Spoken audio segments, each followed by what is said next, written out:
जगन्नाथ जय पुरी श्री दे रहा कृष्ण चौंका राधे देने वाले राधे। संकेत। जगन्नाथ पुरी दे रहा चौंका देने वाले संकेत खत्म हुआ कलयुग। जय श्री कृष्णा राधे राधे। मित्रों अभी वर्तमान समय में कलयुग चल रहा है। कलयुग यानी कि कल कलेश का युग। कलयुग से पहले जब अन्य युग थे तब सभी देवी देवता धरती पर निवास करते थे, लेकिन कलयुग के शुरू होते ही सभी देवताओं ने पृथ्वी लोक को छोड़ दिया।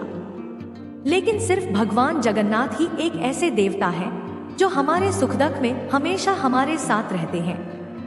भगवान जगन्नाथ उड़ीसा के पुरी में रहकर हम सबकी रक्षा करते हैं।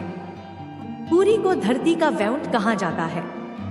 वैकुंठ यानी कि जहाँ पर कुंठा ना हो, दरिद्रता ना हो, निराशा ना हो, आलस्य और अकर्मण्यता ना हो, अर्थात वह स्थान जहाँ पर भगवान विष्णु निवास करते हो।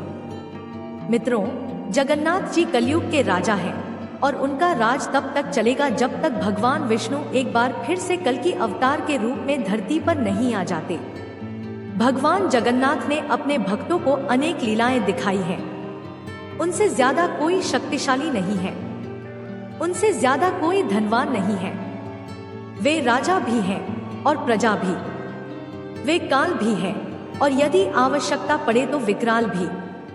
मित्रों, जगन्नाथपुरी मंदिर दुनिया का इकलौता ऐसा मंदिर है जिसमें भगवान अपने बड़े भाई, छोटी बहन और अपनी धर्म पत्नी के साथ मंदिर में निवास करते हैं। इस मंदिर में अनेकों रहस्य हैं, अनेकों कहानियां हैं, अनेकों भक्त हैं और अनेकों चमत्कार हैं। यह सब करने वाले इन सब के स्वामी हमारे प्रभु जगन्नाथ जी हैं। मित्रों, धरती का स्वर्ग कहे जाने वाला जगन्नाथपुरी मंदिर लगभग 250 मिलियन साल पुराना है। जैसे जैसे समय बीतता गया वैसे वैसे मंदिर का जीर्णोद्धार करवाया गया और आज आप जो मंदिर का स्वरूप देखते हैं वह हजारों साल की तपस्या का परिणाम है। इन 250 मिलियन सालों में मंदिर कई विचित्र परिस्थितियों से गुजरा है, जैसे कि रेत के नीचे दब जाना, मंदिर पर कई बार मुस्लिम आक्रांताओं द्वारा आक्रमण किया जाना, मुस्लिम आक्रांताओं से जगन्नाथ जी की मूर्तियों को बचाने के लिए कभी नदी, कभी कुएं तो कभी जमीन में दफनाकर छिपाया जाना। मित्रों, क्या आपको पता है कि जगन्नाथ धाम में एक ऐसा तहखाना है जिसमें अपार खजाना छिपा हुआ है और सरकार उसे आपसे छिपा रही है? क्या आप जानते हैं कि भगवान जगन्नाथ को 144 सालों तक छिपकर रहना पड़ा था? आखिर क्यों भगवान जगन्नाथ मंदिर से बाहर झांकते रहते हैं? मित्रों, अपनी पुरानी वीडियोस के माध्यम से अब तक मैंने आपको भगवान जगन्नाथ की मूर्ति बनने तक की कहानी बताई है कि कैसे विश्वकर्मा जी मूर्तियां बना रहे थे, लेकिन रानी के द्वारा कक्ष के द्वार खोले जाने के कारण विश्वकर्मा जी मूर्तियां आधी बनी ही छोड़कर चले गए। इसी वजह से मूर्तियों का कुछ हिस्सा तो ढंग से बना है, लेकिन भगवान के पैर पूरी तरह से विकसित नहीं है। और अब आगे मैं आपको मंदिर के निर्माण की कहानी सुनाऊंगी कि कैसे मंदिर बना, कैसे भगवान जगन्नाथ जी को मंदिर में स्थापित किया गया और ऐसा क्या हुआ कि मंदिर पूरी तरह से रेत के नीचे दब गया। कथा शुरू होती है राजा इंद्रदुम्न से। मित्रों, एक रात राजा विश्राम कर रहे थे, तभी उनके स्वप्न में भगवान विष्णु जी आते हैं और उनसे उत्कल प्रदेश यानी कि उड़ीसा में उनके 4 धामों में से एक यानी कि जगन्नाथ धाम को बनाने को कहते हैं। जब राजा उठते हैं तो उनकी खुशी का ठिकाना नहीं रहता। वे अपने सारे कामों को छोड़कर मंदिर के निर्माण में लग जाते हैं। लेकिन भगवान जगन्नाथ के पवित्र मंदिर का निर्माण करना इतना भी आसान ना था। निर्माण करते समय राजा को कई सारी मुसीबतों का सामना करना पड़ा, जैसे तेज आंधी और तूफान का आना, समुद्र का जल मंदिर में बार बार प्रवेश कर जाना। लेकिन राजा इंद्रदुम्न की पवित्र भक्ति और दृढ़ संकल्प के आगे कोई भी मुसीबत कहां टिक सकती थी। वे सच्चे मन और सच्ची भक्ति से बार बार प्रयास करते रहे और अंततः वे अपने संकल्प में सफल होते हैं और एक भव्य पवित्र मंदिर का निर्माण करवाते हैं, जिसे देखकर सारे देवता, सारी सृष्टि उनके इस कार्य से प्रसन्न होती है। अब बस राजा को मंदिर में भगवान जगन्नाथ के विग्रह को स्थापित करवाना था और उसकी प्राण प्रतिष्ठा करवानी बाकी थी। लेकिन यह कार्य पूरी सृष्टि में भगवान ब्रह्मा के अलावा और कोई नहीं कर सकता था। इसलिए राजा इंद्रदमना ब्रह्मा जी को इस शुभ कार्य के लिए आमंत्रित करना चाहते थे। लेकिन उन्हें यह नहीं पता था कि वह यह कार्य कैसे करेंगे। तभी राजा की सहायता के लिए नारद जी प्रकट होते हैं और उन्हें अपने साथ ब्रह्मलोक की यात्रा पर ले जाते हैं। ब्रह्मलोक पहुंचने में कई सदियां बीत जाती हैं और मंदिर धीरे धीरे रेत के नीचे बंद हो जाता है। लेकिन मित्रों, आश्चर्य की बात यह है कि सदियां बीत जाने के बावजूद भी राजा की उम्र उतनी ही रहती है। राजा नारद जी के साथ ब्रह्मलोक पहुंचते हैं। राजा ब्रह्मा जी को प्रणाम करते हैं और उन्हें जगन्नाथ मंदिर में जगन्नाथ जी के विग्रह को स्थापित करने के लिए आमंत्रित करते हैं। ब्रह्मदेव अत्यंत प्रसन्न होते हैं और राजा को आशीर्वाद देते हैं। कई सदियां बीत जाती हैं और तब राजा इंद्रदुम्न मंदिर को, जो अब पूरी तरह से रेत में दबा हुआ था, एक वर्तमान राजा की सहायता से खुदाई करवाकर फिर से बाहर निकलवाते हैं। दोनों राजाओं के प्रयासों से मंदिर पुनः रेत से बाहर आ जाता है। मंदिर देखकर सभी बहुत प्रसन्न होते हैं। फिर मंदिर को सजाया जाता है और साथ ही मंदिर में जगन्नाथ जी के विग्रह को स्थापित करने का शुभ कार्य आरंभ किया जाता है। ब्रह्मदेव प्रकट होते हैं, जगन्नाथ जी के विग्रह को स्थापित करते हैं, पूजा करते हैं और उनकी प्राण प्रतिष्ठा भी करते हैं। तब यह कार्य संपन्न होता है। वहां अलग अलग देशों के कई राजा आते हैं और भगवान जगन्नाथ जी पर खूब सोना, आभूषण और हीरे जवाहरात चढ़ाते हैं। उस सारे खजाने को जगन्नाथपुरी मंदिर में सदासदा के लिए एक सीक्रेट तहखाने में छिपा दिया जाता है। मित्रों, इस अपार धन संपदा और खजाने का क्या हुआ, यह मैं आपको इस वीडियो में आगे बताऊंगी। तो मित्रों, इस तरह से निर्मित हुआ 4 धामों में से एक जगन्नाथपुरी धाम, जहां भगवान विष्णु स्वयं भोजन करते हैं और वहां हम उनके दिव्य दर्शन प्राप्त करते हैं। तो अब आप सभी एक बार सच्चे मन से बोलिए जय जगन्नाथ। इसके बाद समय बीतता गया, राजा बदलते गए। प्रत्येक राजा मंदिर का समय समय पर जड़ उद्धार करवाते गए और ऐसे ही मंदिर में होने वाली रस्में और संस्कृतियां जीवित रही। फिर भारत में आए मुस्लिम आक्रमणकारी, जिनकी प्रवृत्ति ही सिर्फ लूटना, तोड़ना और मिटा देना थी। वे हमेशा से हिंदुओं को इस्लाम धर्म स्वीकार करवाना चाहते थे। इसलिए पहले उन्होंने हिंदू मंदिरों को निशाना बनाया, क्योंकि यदि मंदिर ही नहीं रहेंगे तो हिंदू पूजा कहाँ करेंगे। वे ऐसा मानते थे कि यदि वे मूर्तियां तोड़ देंगे तो हिंदू भगवान किसे कहेंगे। कुल मिलाकर वे हिंदुओं का भगवान से भरोसा उठा देना चाहते थे। इसलिए उन्होंने मंदिरों को तोड़ना और लूटना शुरू किया। वे बड़े बड़े एवं भव्य मंदिरों को लूटकर उसका खजाना अपने देश ले जाते थे।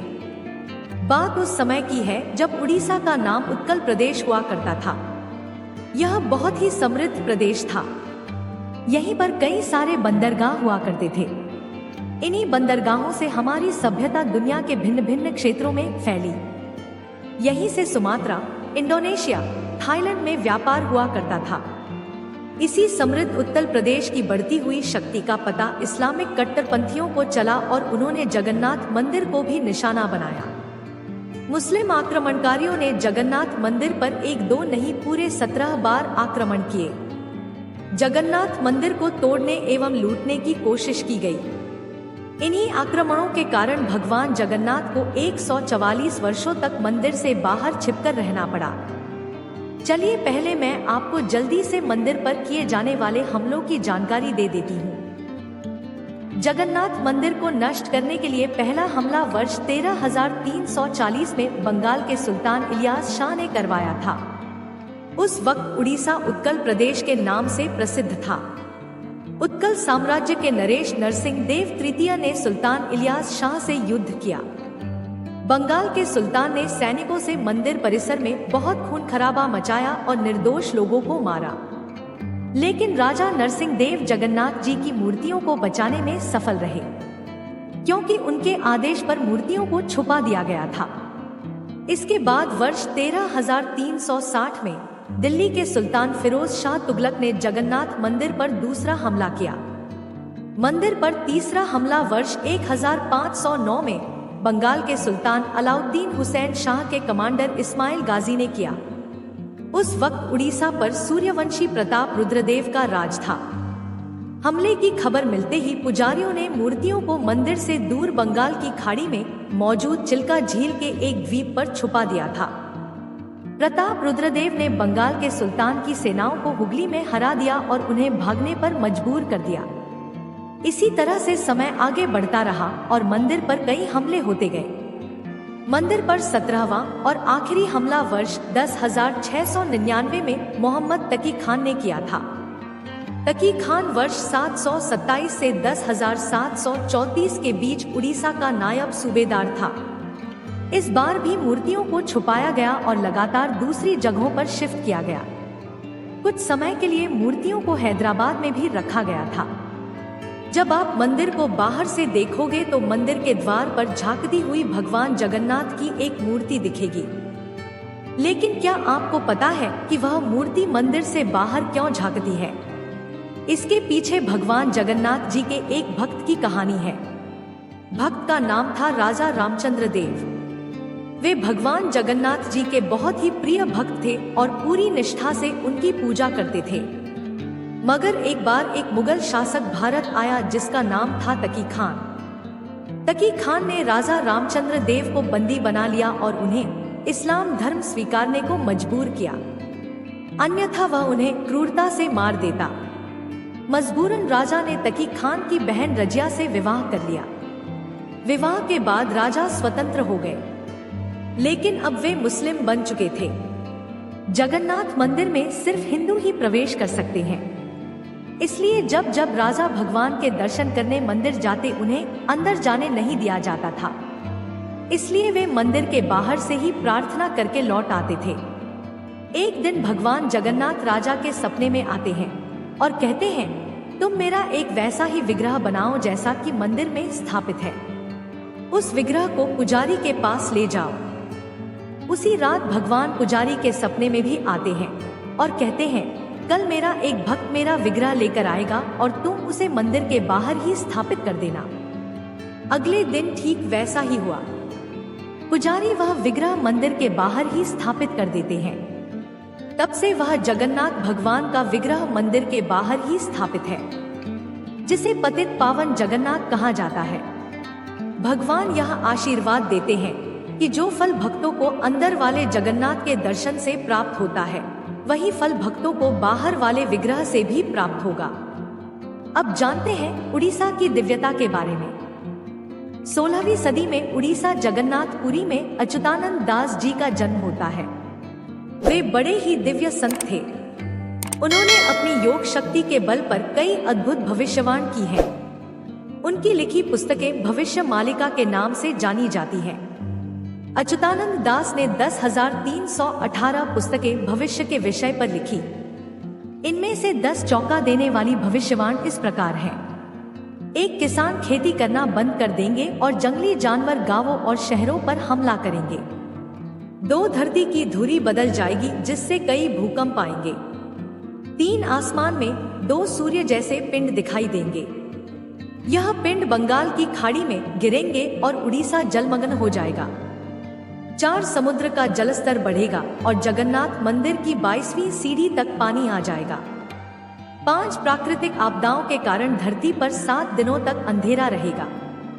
2022 से 2029 के बीच 6 प्राकृतिक आपदाओं के साथ साथ तीसरे विश्व युद्ध की शुरुआत शनि के कुंभ राशि में प्रवेश करने से होगी।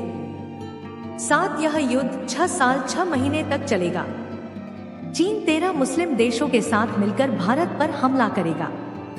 8 भारत का आखिरी राजा एक शक्तिशाली हिंदू योगी होगा जिसकी कोई संतान नहीं होगी। 9 भगवान कल की प्रकट होंगे और भारत का युद्ध में साथ देंगे। 10 अमेरिका का बड़ा हिस्सा डूब जाएगा। चीन टूट जाएगा। पाकिस्तान मिट जाएगा। रूस हिंदू राष्ट्र बन जाएगा और यूरोप निष्क्रिय हो जाएगा। इसके बाद 1000 साल तक शांति का युग रहेगा। आपको हमारी वीडियो पसंद आई हो तो हमारे चैनल को लाइक और सब्सक्राइब करें। कमेंट बॉक्स में जय श्री राम अवश्य लिखें। धन्यवाद।